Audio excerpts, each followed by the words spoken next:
Today my claim is baseball related, and it is that maple bats are superior to ash bats.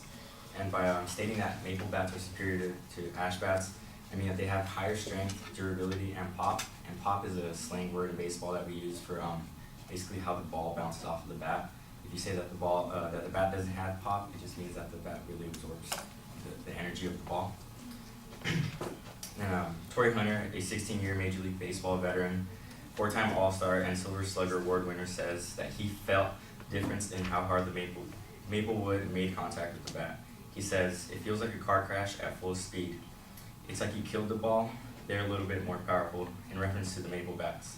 Howie Kendrick, the Angels second baseman, said that ash bats start to splinter towards the end of the head after just a week of use. He uses maple bats exclusively for batting practice because ash bats tend to break faster than maple bats. Major League Baseball was founded in 1869, but it wasn't until 1997 when maple bats were introduced. In more recent years, they have become the more favorable bat. It's difficult to know the exact number of MLB players that use maple bats, but it is known that in 2008, roughly 60% of Major League Baseball players preferred maple to ash bats. And the company Louisville Slugger, which is a big producer for the majority of bats in the majors, produced 65% of Major League bats that were set out for production for Major League Baseball players. In 2012, Miguel Cabrera of the Detroit Tigers won the Triple Crown for batting, the first time anyone has done it in 45 years since Carl used to MC. It did it in 1967. The Triple Crown falls into category for batting average, home runs, and RBIs, which is all hitting and related to your bat. To his accomplishments, Miguel Cabrera did it using a 34-inch by 32-ounce Sam Bat Maple MC1. It's not the only time he's had a good year, because he's also credited to World Series championship, AL MVP, 2-time home run champion, 2-time RBI champion, 2-time batting champion, 7-time All-Star, 4-time Silver Slugger Award winner, all while using a maple bat throughout his career. Thank you.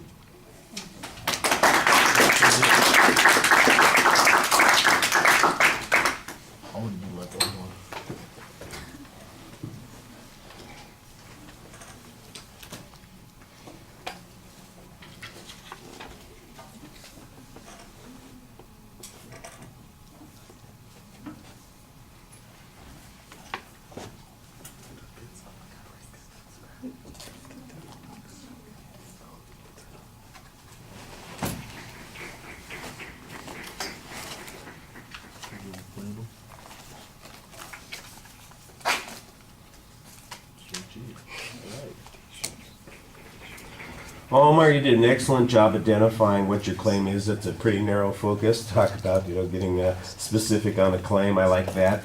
One of the things I like about teaching a class like this is all the stuff that you get to hear about. I don't know wherever I would have heard an argument about maple versus ash bats, so that's kind of cool. I appreciated that.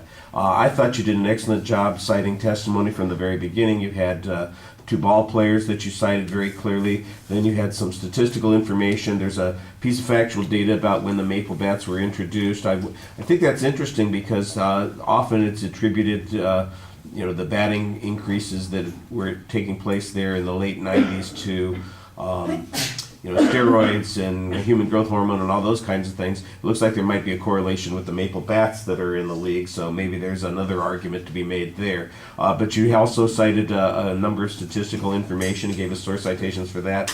And then you had a great example at the end that you illustrated with a lot of detail, and I thought you did an excellent job citing the information during the presentation, so that was solid. Good delivery of the material also. The only thing that I think is a little bit problematic is at the end you want to come back and remind us of the point that you're making. You just kind of stop short, you finish your argument, and don't forget to sell it one more time. What's the old saying? ABC. Always be closing. Get that last idea in one more time, remind us what it is, the point is that you're trying to make. All right, thank you.